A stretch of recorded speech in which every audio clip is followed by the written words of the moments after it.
Welcome to New York Institute of Technology's podcast, The Scope. Produced by the College of Osteopathic Medicine, our episodes focus on the medical school experience and how it helps shape future physicians. Learn about exciting new health and wellness initiatives, cutting-edge medical research and technology, and how to effectively navigate medical school. We are excited to have you join us. Good afternoon, and welcome to the Scope podcast. Today, we are excited to engage in conversation focusing on sound advice to first-year and incoming medical students as they adjust to this new and challenging educational environment. I would like to welcome our medical student panel, first-year medical student Melody Young, who will be our guest interviewer for today, and our second-year medical student panelists, Marnie Wilkoff, David Sherlock, and Kimberly Murphy. A sincere welcome to all of you, and thank you so much for sharing your insights. Melody, take it away. So welcome to The Scope. I'm so excited to be here and to meet all of you. So let's just get right into it.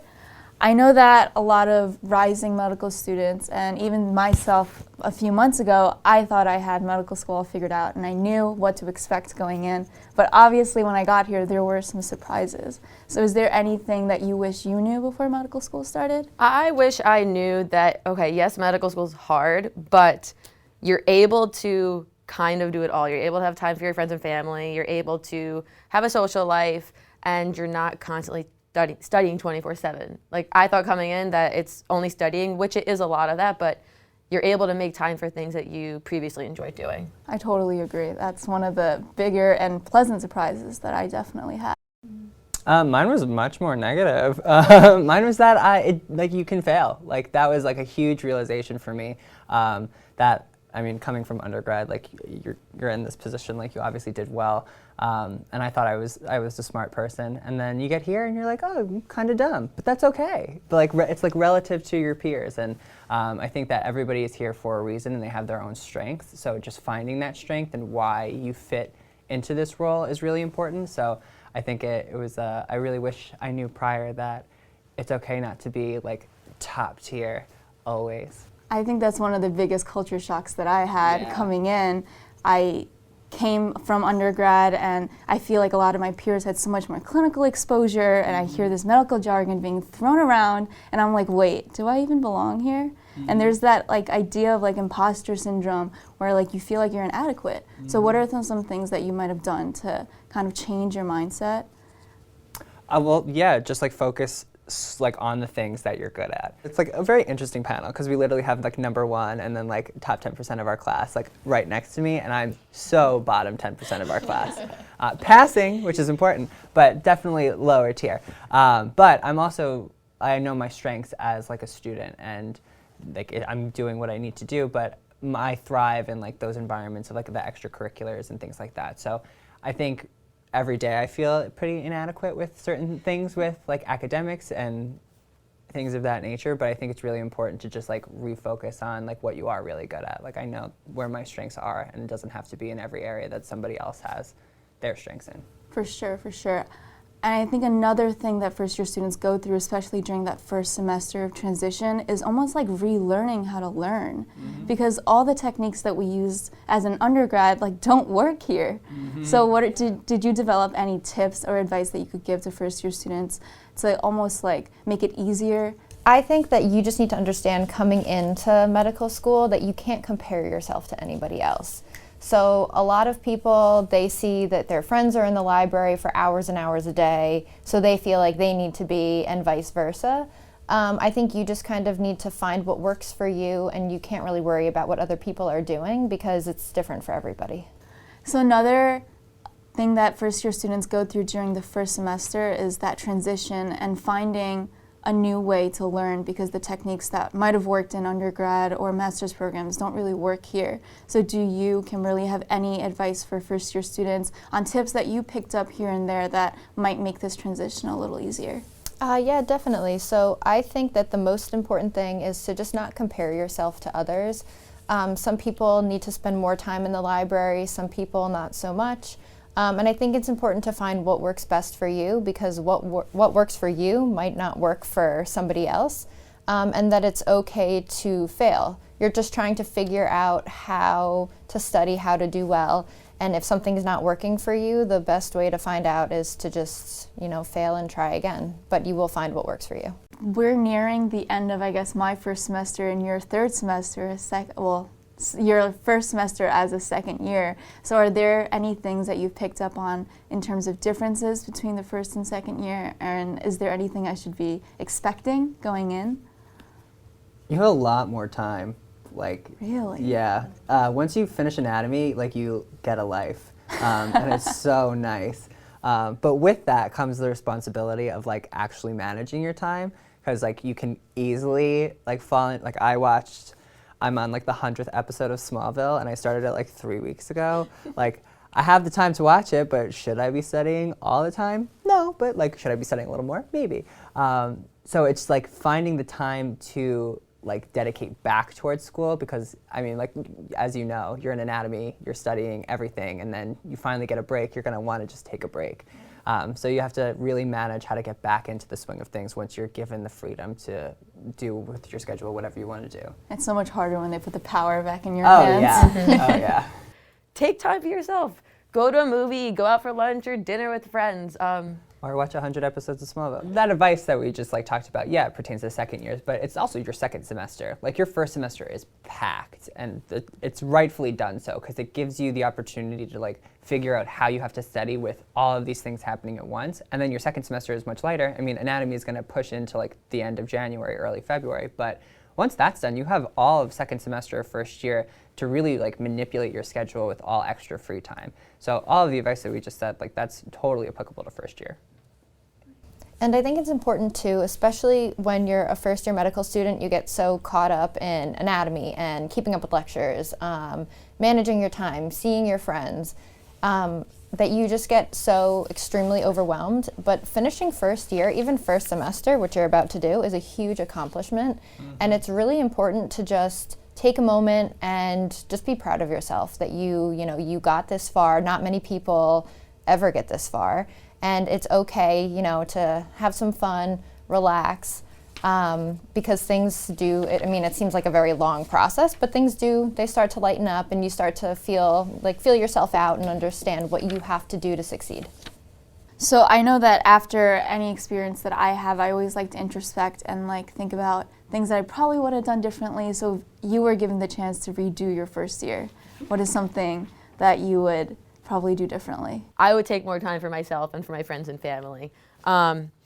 First semester, like Kim said, was hard because you have anatomy and all the other labs and lecture, so it's a little overwhelming. You just started. But when you do have that spare time in the second semester, you need to take time for yourself. And it's hard to think that you don't need to study 24/7, but you don't. Kimberly, how about you? I completely agree with what Marnie said. I think we both first year, we were very much study obsessed. Mm-hmm. And I think that it's so, and now as a second year, looking back on how I was first year, I wish that I just chilled out a little bit. I, took some extra time to spend with my family and friends. You obviously want to do as best as you can, but it's also important to make sure that you're doing things that are good for you, mentally, physically. I do still study a lot, but I'm more relaxed than I was last year. Mm-hmm. They've all been telling me how much happier I am. They're like, you look so happy. What are you doing? I'm relaxed. I'm doing well, but I'm not so crazy about honoring like I was. And it makes a difference when you make time for yourself. I'm a lot happier than I was last year. And I'm really happy with that. I think that what I would do differently about last year would be how I perceive studying. It was always such a daunting task. I always looked at it as a job to do rather than learning for the sake of learning. And I think that that's a big switch that has happened this year. It's you're learning pathology and you're learning physiology, how people work, and that should be enough in and of itself to motivate you to do it, because this is the career that we chose. Whereas last year I was straight up oh no, I have to study because one, everybody else is studying and I have to get this grade on the test and I have to be able to do X, Y, and Z. that doesn't matter. Like, that's not the point of medicine. That's not the point of medical school. If you're doing it for that reason, then you're going to have a miserable time. Right. I think that shift in mindset is so important, because if you study for the sake of passing a test and not for the sake of being a good doctor, then why are you even in the field? So I think that's really important. I think a lot of first years now also are kind of freaking out, because pre-med, we know what we need to do to get into medical school. We know we need to shadow. We know we need to do volunteer work, and we kind of like plan our breaks accordingly so that we can get this experience in. But now that we're here, it's kind of like, what now? Like, what do I do to fill the gaps of time that are coming up? So the biggest gap that we have coming up short term is our summer between first and second year. So is there any advice that you could give me and my fellow first years on as to like what we should be doing during that time? I think part of it has to do with what specialty you want to go into, and I know you might not know that now, and that's completely fine, because some are more research heavy than others. So if you know you want to go into a competitive field like dermatology or plastics or whatever it may be that requires a lot of research, I personally would recommend doing research while you have time and while you can.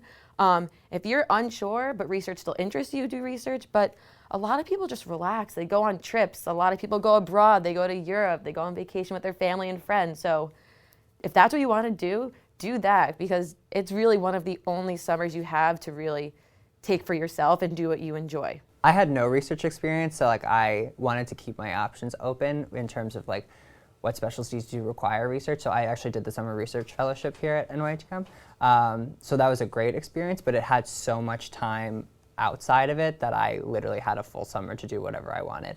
And I think that that was important to do absolutely nothing, because you go so hard first year and then you're going into second year, which is boards and all of those fun things. So it was a real nice time to just decompress and be like, I'm still working towards a common goal of like bettering my application for when I inevitably apply to whatever I choose to do, but I'm also relaxed. I'm not taking it so seriously.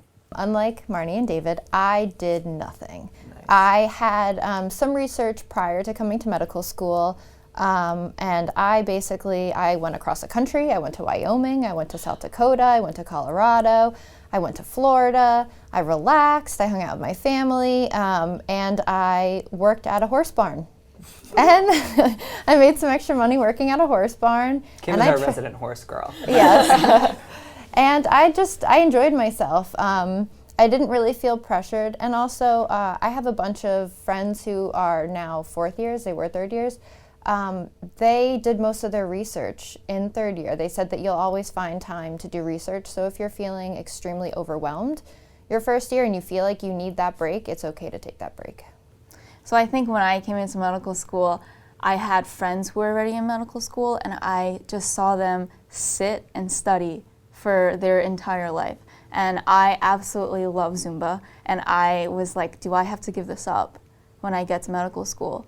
And I've realized that I don't, but did you realize anything similar to that, where you were scared you wouldn't be able to do stuff that you previously loved to do? Yeah, so I also like working out a lot, and I thought I would have to not completely give it up, but I knew that it was going to be really hard to plan when I would go to the gym and study, because I'm the kind of person, when I'm here, I'm not leaving until I get all my work done. And if I go home, I don't really want to go work out. I want to relax and watch Netflix, or I don't know, not go to the gym. I know not everyone can do this, but what works for me is I go at 6 a.m, and it's a little crazy. I don't do it every day, but that works for me, so I'm still able to fit it in. I go to the gym, I come here, and I leave when I finish my work. So it kind of worked out. And I also was huge on volunteering in undergrad. NYTCOM, we have Rocksteady Boxing. So I do try to go to that whenever I have a free Friday to kind of, still stay involved and help others. But I'm really happy that I was able to fit those in. And I like sports, and we offer a lot of different sports here, like tennis and a run and walk with the dean every morning, or every Tuesday morning. So the school offers a lot of different extracurricular activities that you can be involved in if you choose to. And if you are a medical student at a different school, I would highly recommend seeing what your school has to offer. And if they have something that you're interested in, try to get involved if you have time, and try to squeeze it into your schedule and see if it works out. Yeah, I think it's extremely important to continue like your physical health and wellness. I know for me, I just ran a half marathon a couple weeks ago. Thank you. And I was able to, train for it and run it, and I found the time. One of my roommates, she's currently a first year, but she loves exercise, and that was something so important to her. And she has not declined the amount she works out every single morning. She goes to the gym and she absolutely loves it and she finds the time for it. Me and David yesterday, we did yoga that was offered by our school. So the school does a lot of health and wellness activities. They have morning walks every Tuesdays, walk or run. They have yoga. They have HIIT classes, which Marnie took this week. It was a lot of fun. And I saw you there. I know. I wasn't prepared. I didn't plan on going. But that's the thing. I didn't have sneakers with me. I didn't plan on going. But I was like, I'm very tired. I'm not focusing when I'm studying. I shouldn't be studying right now because I won't retain any information. So I went to HIIT, and I had a lot of fun. So I took some time off. Yeah. I mean, the school offers so many things. So even if you're feeling stressed and you want to stay at school, I mean, you could take an hour and play tennis with Dr. Chan. He does tennis. So you'll always find time to stay active and do things that you love to do. Yeah, even if you don't do it at your school, we all just said things that we've done here. If you just want to do whatever you want to do it. Mm-hmm. Just make it happen. I also think that coming into medical school, I feel like I signed this unwritten contract to studying and like a time commitment that I need to allocate to reading and studying and going through lectures.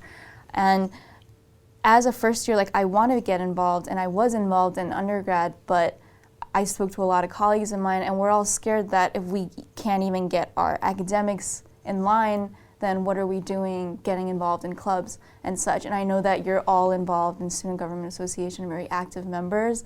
So is there any advice that you could give to people like me or my colleagues as to how we can get involved without worrying so much about the studying that we need to get through? I wouldn't say yes to doing too many things, because if you say yes to everything, then it's going to get overwhelming, then you're going to have no time. But you could still do anything you're interested in, because what you want to do, you have to realize that it's not going to be more of a time commitment than you're studying. Yeah, I'm still on that philosophy of just do it anyway. I think it's just the way I live. I think I thrive better in an academic setting when I do have outside resources, so I actually do better. I'm doing better now that I'm more involved. If you're that type of person, build it in. Don't be worried about not doing school because you want to do something else. School will absolutely happen regardless of what you're doing, but you'll find that it's easier to make time and prioritize things when you have something else going on. Yeah, I completely agree with absolutely everything David said. It's important to join clubs, because in clubs you really find what you're passionate about. So if you're interested in something, join that club. A lot of the clubs, they host outside events. There was the IV workshops with the Emergency Medicine Club, and a lot of people find a lot of enjoyment in that. And it's an important thing to do, because it kind of reminds you of why you're here. Mm-hmm. You want to be a doctor, and so I would totally say get involved in clubs, because school is obviously the number one priority, but school, like David said, school's going to happen regardless, and it's important to take time and find time for yourself. Going off of that, I've been going to all these unplanned, these things I haven't planned. I went to a Stop the Bleed event about what to do in a trauma situation and how to apply tourniquets, and I went because it was really interesting to me. So even if you don't plan on going to any of the events that the clubs host, and you think it's really cool and really interesting to you, just go. You could go to sleep after it and study the next day, or you can study for an hour after. Like everyone said, you're gonna find the time to study. So fit in what you're interested in. Make it spicy. If you have the same bland schedule every day, you're going to hate it. If you make it spicy, throw an event that you didn't plan on going to, or just a random club meeting during lunch, that's going to be so much more entertaining than just staying in silent. So stop studying. Just go to a meeting. Well, thank you so much for joining me. I definitely learned a lot, and I think not only did I benefit, but a lot of first years will definitely benefit from the advice that you gave me and us. I now realize the importance of self-care and taking time for yourself, and that school is gonna come regardless, and I think that definitely takes a lot of weight off my shoulders, so thank you so much. And yeah, of course. I would like to once again thank all of our medical student panelists for today's terrific discussion. Your insights will surely benefit entering medical students as well as those currently in first year. Thank you again, and I would encourage all listeners to come back for our next episode of The Scope.